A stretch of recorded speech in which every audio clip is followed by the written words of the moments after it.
샬롬. 한 주간을 마무리하고 주일을 기다리는 토요일 아침입니다. 이 토요일에도 풍성하신 하나님의 사랑과 부활하신 예수 그리스도의 능력과 은혜 그리고 성령의 충만하심으로 우리의 삶에 감사와 기쁨과 그리고 소망이 넘치기를 기도하고 축복합니다. 특별히 이번 주일에는 성찬을 함께 행합니다. 기도하심으로 함께 참여하게 되기를 바랍니다. 함께 읽고 묵상할 말씀은 누가복음 20장 41절로부터 44절 말씀입니다. 제가 읽어봅니다. 예수께서 그들에게 이르시되 사람들이 어찌하여 그리스도를 다윗의 자손이라 하느냐. 시편에 다윗이 친히 말하였으되 주께서 내 주께 이르시되 내가 내 원수를 내 발등상으로 삼을 때까지 내 우편에 앉았으라 하셨도다 하였느니라. 그런즉 다윗이 그리스도를 주라 칭하였으니 어찌 그의 자손이 되겠느냐 하시니라.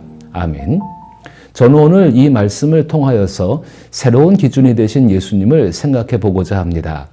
히브리서는 우리에게 믿음의 주요 온전케 하신 이인 예수님을 바라보라고 권면합니다. 이 말씀은 예수님께서 우리의 소망이 되실 뿐만 아니라 예수님을 통해 우리가 세상을 바라보는 기준이 완전히 달라졌다는 의미를 담고 있습니다. 우리는 보통 자신만의 기준에 따라 판단하고 행동하지만 하나님과 세상에 대한 겸손한 마음을 가진다면 그 기준이 잘못되었을 수도 있다는 가능성을 열어두어야 합니다. 만약 자신의 기준이 잘못되었음을 깨닫게 된다면 당황스러운 일일 수밖에 없지만 사실 우리가 가진 기준은 제한된 경험과 작은 지식에 기반한 것임을 인정해야 합니다. 더욱이 그 기준이 하나님에 대한 신앙을 왜곡하거나 죄로 몰아갈 수도 있습니다. 예수님은 이 땅에 오신 하나님으로서 하나님에 대한 새로운 기준이 되어주셨습니다. 누가복음은 예수님께서 하나님과 세상에 대한 새로운 기준이 되시기 위해 거부당하시고 고난을 받으시며 십자가에서 죽으셨다는 사실을 계속해서 강조하고 있습니다. 오늘 본문은 예수님께서 부활에 관한 말씀을 하신 직후의 내용입니다. 부활에 관한 예수님의 이야기를 들은 사두개인들과 유대인들 그리고 제자들조차도 그 말씀을 온전히 이해하지 못했습니다. 사람들이 듣는 부활에 관한 예수님의 말씀은 기존의 기준으로는 납득하기 어려운 부분이 많았습니다.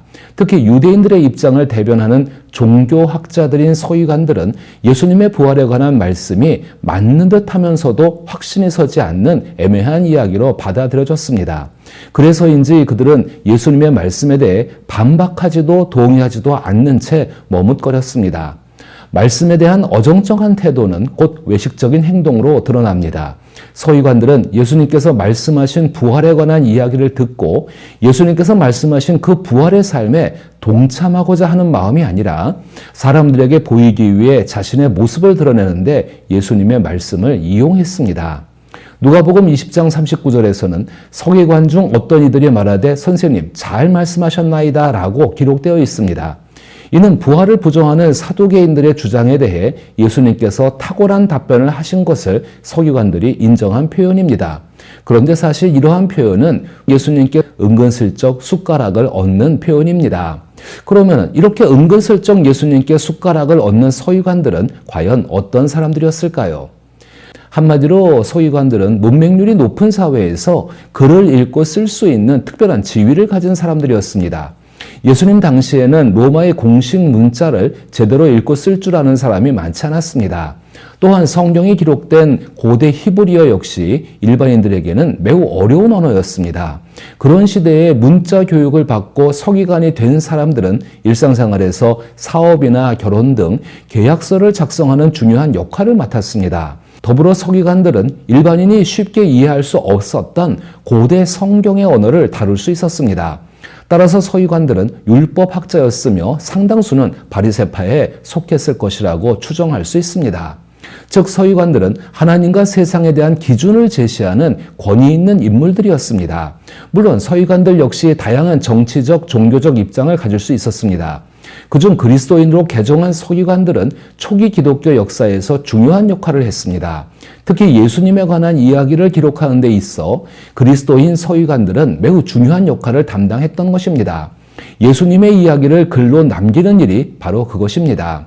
따라서 누가복음에서 서기관들이 자주 등장하는 것은 사실상 특별한 의미를 지닙니다. 누가는 예수님의 마지막 며칠 동안 있었던 일들 중에서 서기관들을 자주 등장시킵니다.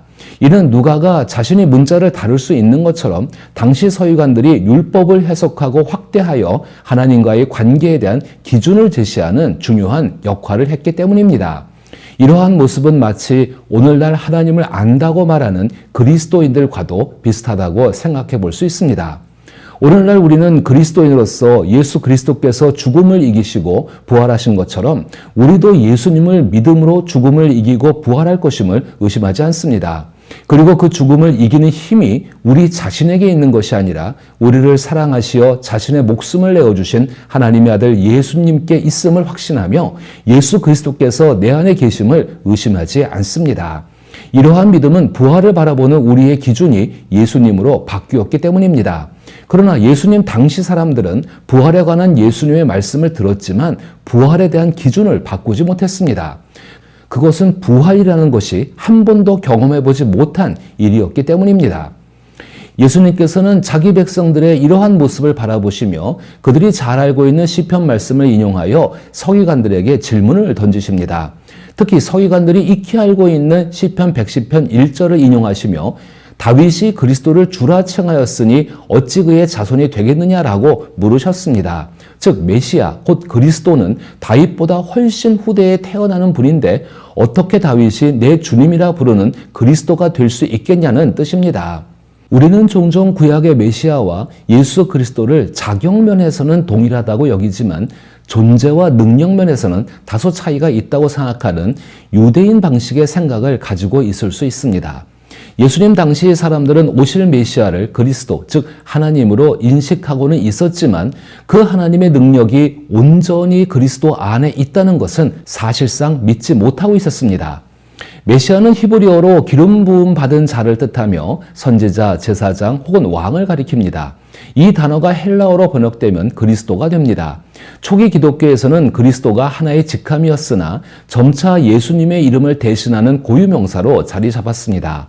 실제로 메시아라는 말은 다윗의 진정한 후계자로서 오실 왕을 의미했습니다.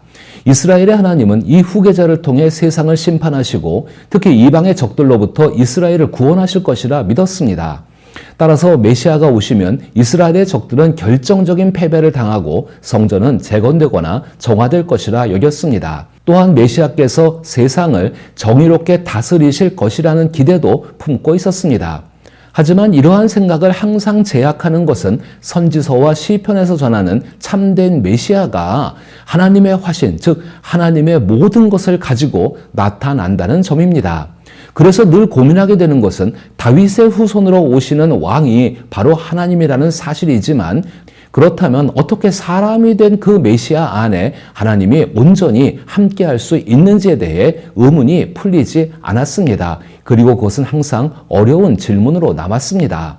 즉 인간이 어떻게 실제로 하나님이 될 수 있는가라는 의문을 해결할 수 없었던 것입니다.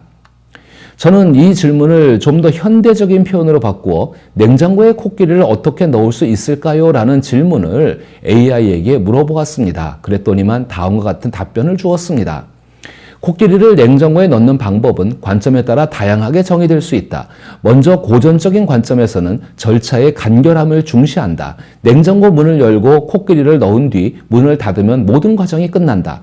학문적인 시각에서 보면 수학자는 코끼리를 미분하여 냉장고에 넣고 내부에서 적분하는 과정을 거친다. 물리학자는 코끼리를 입자로 분해하여 투입한다. 정치적인 관점에서는 실무적 합의와 명분에 집중한다. 코끼리를 넣겠다는 정책을 발표하고 코끼리 냉장고 입성 추진위원회를 구성한 뒤 냉장고 문을 여는 행위의 정당성을 논의한다. 결국 코끼리가 냉장고 안에 들어간 것과 다름없다는 상태임을 선언한다. 반면 마케팅 과정에서는 냉장고의 정의 자체를 새롭게 내리고 동물원의 이름을 냉장고로 바꾸어 코끼리가 이미 냉장고 안에 존재하는 상태로 만든다. 이처럼 코끼리를 냉장고에 넣는 행위는 단순한 물리적 실천이 아니라 사고의 전환을 통해 완성된다. 이처럼 제가 장황한 이야기를 하는 이유는 코끼리를 냉장고에 넣는 기준이 사람마다 다르다는 것을 말하기 위함입니다. 그런데 가장 중요한 한 가지 사실은 각자의 기준에 따라 코끼리가 냉장고에 들어간 것처럼 생각할 수 있지만 실제로는 코끼리가 냉장고에 들어가지 않았다는 점이 중요합니다. 이처럼 당시 유대인들은 자신들의 기준에 따라 오실 메시아가 완전한 하나님이 아니라 하나님의 일부이거나 신성을 크게 축소한 존재일 것이라 생각했던 것입니다. 그러나 우리가 믿는 예수 그리스도는 예수님 안에 살아계신 하나님께서 온전히 현존하신 분이며 예수님과 예수님의 죽음에서 일어난 모든 일들은 하나님의 직접적인 행위였지 어떤 대리인이나 반쪽짜리 신이 아니라는 사실입니다. 다윗이 그리스도를 주라 칭한 것은 자신의 기준이 아니라 하나님의 기준에 따라 말했다는 점에서 매우 의미심장합니다. 다윗의 자손인 그리스도, 즉 메시아는 인간의 상상을 훨씬 뛰어넘는 크고 위대하신 분이십니다. 예수님은 하나님의 모든 것을 담아낼 수 있는 분으로서 하나님의 통치권, 즉 만물을 다스리는 절대적인 기준이 되십니다. 예수님께서 하나님과 세상에 대한 새로운 기준이 되신다면 우리가 평소에 생각하는 일반적인 기준이 터무니없이 잘못되었더라도 놀라지 말아야 합니다. 예수님은 이러한 점을 강조하기 위해 외식하는 서기관들과 부자 그리고 가난한 과부가 성전에 헌금을 드리는 이야기를 말씀하십니다. 서기관들은 겉옷의 길이, 대중들이 자신들 앞에서 행하는 아첨 섞인 인사, 예배나 식사 자리에서의 명예로운 위치에 따라 자신의 가치를 평가했습니다. 그들은 자신들이 세운 기준에 따라 살아가지만 하나님께서는 참된 기준으로 그들의 가치를 판단하실 것입니다. 그들은 지식을 이용해 자신들의 행위를 변호하며 도움을 받을 수 없는 과부의 유산을 몰래 빼앗았습니다. 하나님께서는 그들의 기준으로 세운 종교가 거짓임을 꿰뚫어 보고 계셨습니다. 또한 예수님께서는 자신이 가진 전부인 두 랩돈, 즉 동전 2개를 하나님의 헌금함에 넣은 가난한 과부가 쉽게 내줄 수 있는 것을 헌금한 부자보다 더 많은 헌금을 한 것이라고 말씀하셨습니다. 이는 예수님의 기준이 일반적인 사람들과의 생각과는 정반대로 작용하는 또 다른 예라고 할 수 있습니다. 풍선을 예로 들어보겠습니다. 작은 풍선은 바람을 조금만 빼내도 금세 납작해지지만 큰 풍선은 작은 풍선에서 빼낸 바람과 같은 양의 바람을 빼내도 처음과 큰 차이가 별로 없습니다. 그렇다면 어느 풍선이 바람을 전부 빼낸 것일까요? 가난한 과부의 헌금이 바로 하나님 앞에서 바로 이와 같다는 의미입니다. 하나님께서 현실을 판단하시는 기준은 우리의 방법과는 다릅니다.